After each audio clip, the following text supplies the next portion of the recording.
आपको मैं बताऊंगा कि आप साउथ अफ्रीका का विज़िट वीज़ा पाकिस्तान से कैसे अप्लाई कर सकते हैं, और इसका सबसे मेन डॉक्यूमेंट जो सा आता है वो विज़िट वीज़ा एप्लीकेशन फॉर्म होता है।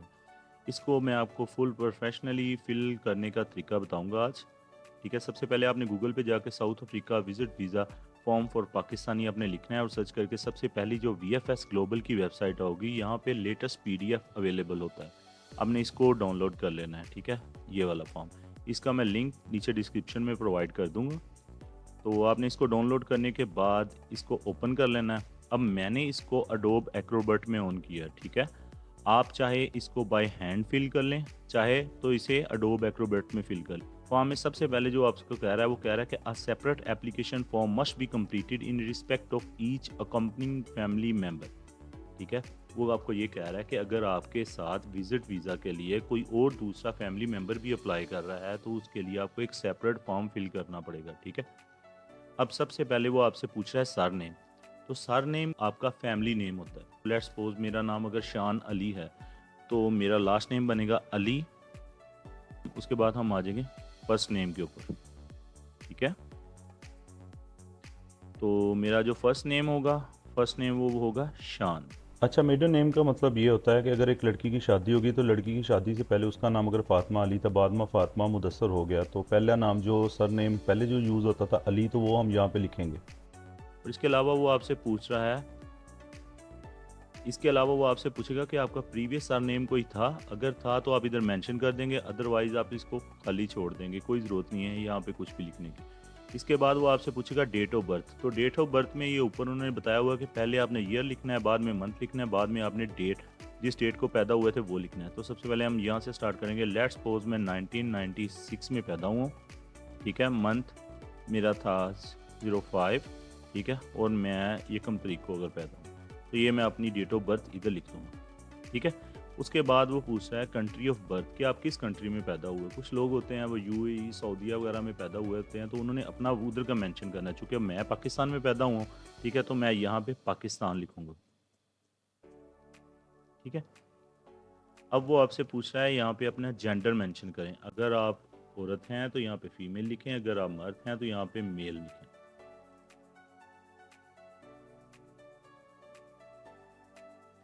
ठीक है, उसके बाद वो आपसे पूछेगा कि आपकी नेशनैलिटी कहाँ की है।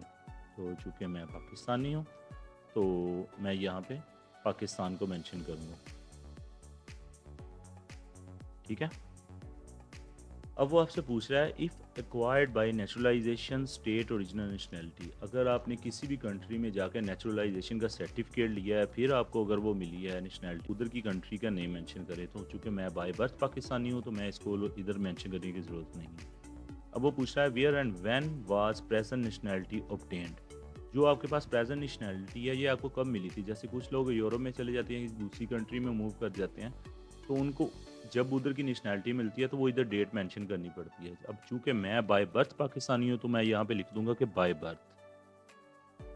ठीक है, कि आपका पासपोर्ट या ट्रैवल डॉक्यूमेंट नंबर, इसका मतलब ये है कि जो आपका पासपोर्ट नंबर होगा आपको वो इधर मेंशन करना पड़ेगा। लेट्स सपोज मैं कोई भी नंबर इधर यहाँ पे लिख देता हूँ, AW1236456। ठीक है, अब वो आपसे पूछ रहा है कि आपके पास टाइप ऑफ डॉक्यूमेंट कौन सा है। जब आप ट्रैवल करेंगे तो आपके पास कौन सा डॉक्यूमेंट होगा जिसकी बेस पे आप ट्रैवल करेंगे। ठीक है, तो मैं यहाँ पे ऑर्डिनरी पासपोर्ट लिख दूंगा। ठीक है, इशूइंग अथॉरिटी आपकी कौन सी है, तो आप यहाँ पे लिख देंगे कि गवर्नमेंट ऑफ पाकिस्तान। अब वो आपसे पूछ रहा है कि जो आपके पास ट्रैवलिंग डॉक्यूमेंट है या लाइक पासपोर्ट है, तो इसकी डेट ऑफ एक्सपायरी क्या है। तो आप यहाँ पे अपनी एक्सपायरी डेट मेंशन कर देंगे 2026 में। ठीक है, 5th मंथ में, और 25 डेट को। सेकंड पेज पे आपसे वो पूछ रहा है कि आपका permanent residence address in country of normal residence, इधर आप रहते हैं इधर आपका परमानेंट एड्रेस क्या है। तो मैं अपना परमानेंट एड्रेस, हाउस नंबर, फिर अपना कोई भी जिस इलाके में, जिस एरिया में आप रहते हैं, आपने उसको मेंशन कर देता। तो मैं सिंपली यहाँ पे फैसलाबाद लिख दूँगा। मैं फैसलाबाद से बिलोंग करता हूँ, फैसलाबाद। तो वो पूछेगा कि आप इस एड्रेस पे कब से रह रहे हैं। तो मैं तो चूँकि बाय बर्थ इधर से हूँ, तो मैं इधर लिख दूँगा कि बाय बर्थ। अगर कोई बंदा मतलब कि 2012 या 2013 में या 2015 में किसी जगह पे रहना शुरू हुआ है तो वो इधर अपनी प्रॉपर डेट मेंशन कर देगा। अच्छा, वो अब आपसे पूछ रहा है कि country of permanent residence. Definitely मैं पाकिस्तान से हूँ तो ये मैं अपना यहाँ पे पाकिस्तान को मेंशन कर दूंगा। अब वो आपसे पूछ रहा है टेलीफोन नंबर। अच्छा, टेलीफोन नंबर के लिए इन्होंने यहाँ पे स्पेस थोड़ी छोड़ी है। अगर तो आपके पास पीटीसीएल या कोई भी लोकल लैंडलाइन नंबर है तो आप इधर वो मेंशन कर देंगे, अदरवाइज़ यहाँ पे आप अपना सिर्फ सिंपली कोई भी सेल नंबर मेंशन कर देंगे। तो मैं वैसे ही कोई भी मेंशन कर देता हूँ, ठीक है। तो अब वो यहाँ से आपसे पूछेगा आपका ईमेल एड्रेस क्या है। अच्छा, एक चीज़ का यहाँ पे आपने ख्याल रखना है कि आपने यहाँ पे अपना नंबर और ईमेल एड्रेस वो देना है जिधर आप इजीली अवेलेबल हों, जिस पे आपके साथ अगर एम्बेसी आपके साथ कांटेक्ट करना चाहती है तो डायरेक्टली आपके साथ कांटेक्ट कर सके। सम टाइम क्या होता है, एम्बेसी को और डॉक्यूमेंट्स रिक्वायर्ड होते हैं, ठीक है। तो आपने यहाँ पे वो नंबर और ईमेल एड्रेस मेंशन करना है जहाँ वो आपके साथ इजीली कांटेक्ट कर सकें।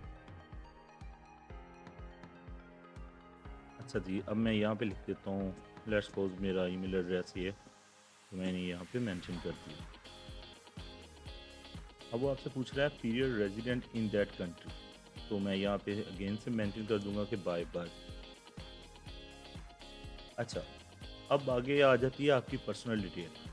वो आपसे पूछ रहा है कि आपकी ओक्यूपेशन क्या है या प्रोफेशन क्या है, तो आप क्या करते हैं।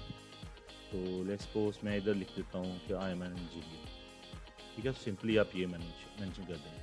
अब वो आपसे नीचे पूछेगा कि नेम ऑफ एम्प्लॉयर, यूनिवर्सिटी या ऑर्गेनाइजेशन, आप जिधर भी काम करते हैं या जिधर आप स्टूडेंट हैं या जिनका आप एम्प्लॉय हैं, ठीक है। आप उस इदारे का इधर नाम मेंशन कर देंगे, इधर आप एड्रेस लिख देंगे, नीचे उनका टेलीफोन नंबर, अगर फैक्स नंबर अवेलेबल है तो यहाँ पे आप फैक्स नंबर उनका मेंशन कर देंगे। ये वो आपसे पूछ रहा है self employed, state name, address, telephone number और नेचर ऑफ बिजनेस, ठीक है। तो यहाँ पे आप अपना बिजनेस नेम मेंशन कर देंगे अगर आप सेल्फ एम्प्लॉयड हैं, ठीक है। उसके बाद आप यहाँ पे अपना एड्रेस मेंशन कर देंगे। एड्रेस मेंशन करने के बाद नीचे आप अपना टेलीफोन नंबर और फैक्स नंबर लिखेंगे। और यहाँ पे आपने एक चीज़ का ख़ास ख्याल रखना है कि आपने अपना जो बिज़नेस का नेम लिखना है वो एग्जैक्टली वो होना चाहिए जो एफबीआर में आपने रजिस्टर्ड करवाया अपना बिज़नेस। और एग्जैक्टली आपने एड्रेस भी अपना वही मेंशन करना है जो आपके बिज़नेस के सर्टिफिकेट के ऊपर मेंशन हो कि ये बंदे का फलानी जगह पे ऑफिस है, ठीक है। इन चीज़ों का आपने ख़ास ख्याल रखना है क्योंकि जब भी आप एम्बेसी में अपने डॉक्यूमेंट्स जमा करवाते हैं वो इन चीज़ों को ख़ास तौर पे देखते हैं और मैच करके देखते हैं क्या ये बंदे के डॉक्यूमेंट सारे ऑथेंटिक हैं और जो इन्फॉर्मेशन इसने प्रोवाइड की है क्या वो मैच भी करती है या नहीं। अब वो आपसे पूछेगा कि आपका मैरिटल स्टेटस क्या है, आप गैर शादीशुदा हैं, आप शादीशुदा हैं, या आपको लेट्स सपोज आप अलहदा हो गए हैं, आपको तलाक हो गया है, या आपका कोई हस्बैंड या वाइफ हो गए, तो आपने अपने हिसाब से यहाँ पे टिक कर दें। सो मैं अब चूँकि मैं शादीशुदा नहीं हूँ तो मैं यहाँ पे इसको यहाँ से ला के इसको यहाँ पे सिलेक्ट करके तो मैं यहाँ पे टिक कर दूँगा, ठीक है। अब मुझे ये वाला फिल करने की ज़रूरत नहीं है। उसकी रीज़न ये है कि मैं गैर शादीशुदा हूँ। अगर कोई बंदा शादीशुदा है या वो सेपरेटेड हो गए हैं, डिवोर्स हो गया, तो उनको इधर अपनी प्रॉपर डिटेल वगैरह मेंशन करनी पड़ेगी, ठीक है। फिर वो आपको फर्स्ट नेम पूछेंगे, मिडल नेम पूछेंगे, date and place of marriage की आपकी शादी किस जगह पे हुई थी। फिर आपसे वो पूछेंगे कि date of birth of spouse, यानी कि आपका खामंद या आपकी बीवी जो सी है उसकी डेट ऑफ बर्थ क्या है, फिर उनकी नेशनैलिटी क्या है, वो आपको इधर मेंशन करनी पड़ेगी, ठीक है। ये हमारा सेकंड पेज भी होगा। अब हम थर्ड पेज पे चले जाते हैं। अब वो आपसे पूछेंगे कि आपका जो expected date of arrival in the Republic of South Africa में जो एक्सपेक्टेड डेट है आपकी, आप कब आएंगे। अच्छा, यहाँ पे आपने एक और चीज़ का ख़ास ख्याल रखना है कि आपने यहाँ पे वो डेट मेंशन करनी है जो आपने अपने डॉक्यूमेंट्स वगैरह में मेंशन की हो, या अगर आपका इनविटेशन लेटर आया तो उसमें मेंशन हो कि मैं इसको इस तरीक से लेके इस तरीक तक इनवाइट करना चाह रहा हूँ। तो आपने एग्जैक्टली वही सेम डेट मेंशन करनी है। अब वो आपको पूछ रहा है प्लेस ऑफ अराइवल, लाइक आप कौन सी सिटी में आके लैंड करेंगे, आपके अराइवल की सिटी में होगा। तो आप उधर कोई भी सिटी मेंशन कर दे, लेट्स सपोज मैं मेंशन कर देता हूँ कि केप टाउन में जाना है, केप टाउन में आऊँगा, ठीक है। अब वो आपसे पूछ रहा है कि आपका पर्पज़ ऑफ विजिट क्या है, तो आप इधर क्लियरली अपना पर्पज़ ऑफ विजिट मेंशन कर दे। अगर आप अपनी किसी फैमिली मेम्बर को मिलने जा रहे हैं तो आप इधर लिखते हैं टू विजिट माई फैमिली। अगर आप सिंपली टूरिज्म के लिए जा रहे हैं तो सिंपली आप यहाँ पे लिखते हैं टूरिज्म। अच्छा, वो नेक्स्ट क्वेश्चन आपसे पूछता है कि ड्यूरेशन ऑफ स्टे, यानी कि आप कितनी देर के लिए जाना चाह रहे हैं। सो अगर मैं 10-12 दिन के लिए, अगर 13 दिन के लिए या 14 दिन के लिए जाना चाह रहा हूँ, क्योंकि मोस्टली टूरिज्म पर्पज़ के लिए जो भी बंदे जाते हैं वो इतने दिनों के लिए होते हैं। तो आप इधर मेंशन कर सकते हैं, अगर तो आप ज़्यादा देर के लिए जाना चाहते हैं, 1-2 माह, 3 माह के लिए जाना चाहते हैं, तो इधर आप मंथ मेंशन करेंगे। अगर आप कम अरसा के लिए जाना चाहते हैं, तो मोस्टली ट्राई करें कि आप इधर अपना वीक में लिख दें। यानी कि अगर मैं 12 या 13 दिनों के लिए जाना चाहता हूँ, तो मैं इधर लिख दूँगा लेस देन 2 वीक्स। अब नेक्स्ट क्वेश्चन वो आपसे पूछेगा कि नंबर ऑफ एंट्रीज रिक्वायर्ड। जब वो कहते हैं कि अगर हम आपको वीज़ा देते हैं तो उसके ऊपर नंबर ऑफ एंट्रीज मेंशन होती है कि आप एक वीज़ा के ऊपर एक दफ़ा सफ़र आपको हम एक दफ़ा सफ़र करना अलाउ करेंगे, या आप चाहते हैं कि हम आपको बार बार अलाउ करें, कि जितनी देर की आपकी वैलिडिटी होगी वीज़ा की, आप उसके ऊपर बार बार आना जाना चाहते हैं या सिंपली एक दफ़ा जाते हैं। तो जो अभी आपकी रिक्वायरमेंट होगी उसके मुताबिक आप इधर टिक कर देंगे। ठीक है, तो लेट्स सपोज मुझे मल्टीपल एंट्रीज चाहिए, तो मैं यहाँ पे क्लिक कर दूँगा। ठीक है, अब वो आपसे पूछेगा कि propose residential address physical in the Republic including the full name of your host hotel. तो यहाँ पे वो आपको कह रहा है कि अगर तो आप, जो बंदा आपको इनवाइट कर रहा है, अगर आप उसके पास जाना चाहते हैं या आप होटल में स्टे करेंगे, तो आप यहाँ पे मेंशन करें प्रॉपर उसका रेजिडेंशियल एड्रेस। ठीक है, तो जिस जगह पे भी वो होटल वगैरह अवेलेबल होगा, कहीं भी अगर केप टाउन में जाना चाहते हैं, प्रिटोरिया में, जोहान्सबर्ग में, कहीं भी आप जाना चाहते हैं, तो आप यहाँ पे उसका एड्रेस मेंशन कर देंगे। ठीक है, लेट्स सपोज मैं जाना चाहता हूँ कि केप टाउन में जाना चाहता हूँ। ठीक है, तो मैं उधर लिख देता हूँ।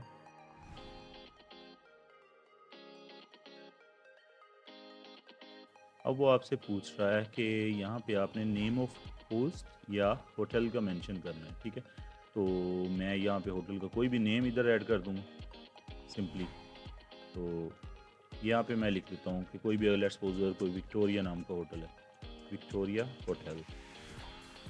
ओके, सो अब आपको वहाँ का नंबर मेंशन करना पड़ेगा जिस भी होटल में, या आपका कोई जो बंदा जो आपको स्पॉन्सर कर रहा है, जिसके पास आप जा रहे हैं, उसका आपको इधर पर्सनल नंबर मेंशन करना पड़ेगा।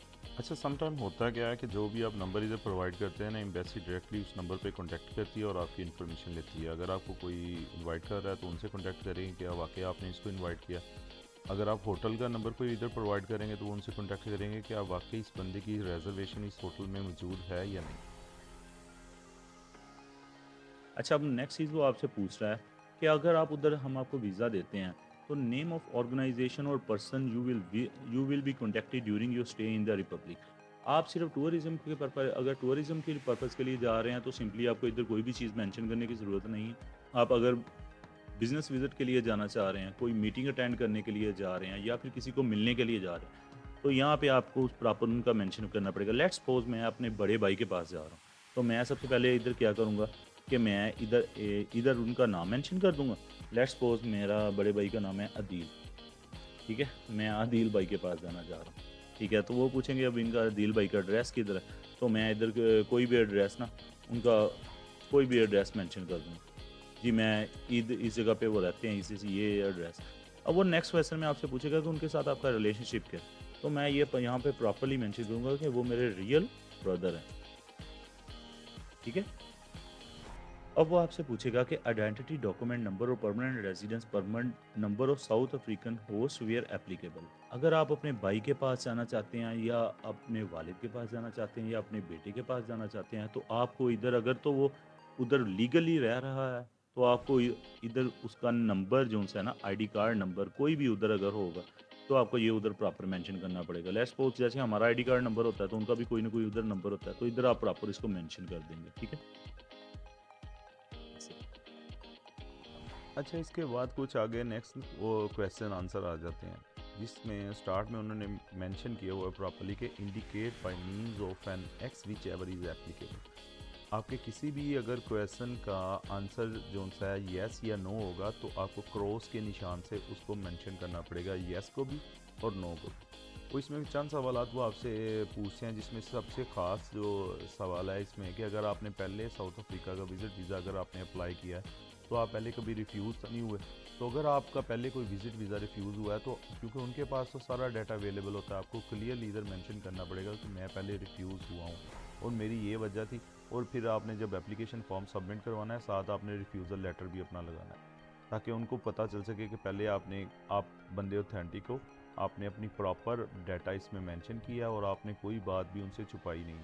और फिर कुछ सवालात वो आपसे पूछते हैं, जैसे किसी कोर्ट में आपका केस तो नहीं चल रहा, आपने पहले कभी परमानेंट रेजिडेंस वगैरह या कोई भी कार्ड आपने या कोई भी असाइलम वगैरह हमारी कंट्री में आके तो नहीं अप्लाई किया हुआ था। इस तरह के चंद सवालात पूछते हैं। फिर इसके अलावा वो इसमें इन्होंने ये सवालात पूछे होते हैं कि ये आप किसी ऐसी तंजीम का हिस्सा तो नहीं है जो लड़ाई झगड़े या इन मामलात में इन्वॉल्व रही है। तो अगर आपका कोई ऐसा मामला नहीं तो आप क्रॉस के निशान को नो के ऊपर लगा देंगे। अच्छा, जो नेक्स्ट क्वेश्चन है ये डिपेंड करता है ऊपर वाले सारे क्वेश्चंस के ऊपर, ठीक है। अगर आपने किसी भी क्वेश्चन का आंसर आपने येस में दिया तो आपको नीचे रीज़न देनी पड़ेगी कि क्यों क्यों आपने उसको येस पे किया और क्या इसके पीछे रीज़न थी। लाइक अगर आपका वीज़ा रिफ्यूज़ हुआ है तो किस वजह से रिफ्यूज़ हुआ था और अब आपने क्या इंप्रूवमेंट की। अगर आपका कोई कोर्ट में केस चल रहा है तो अब उसका क्या डिसीजन आया है। अब नेक्स्ट सिंपल, आपने कुछ भी नहीं करना, ठीक है।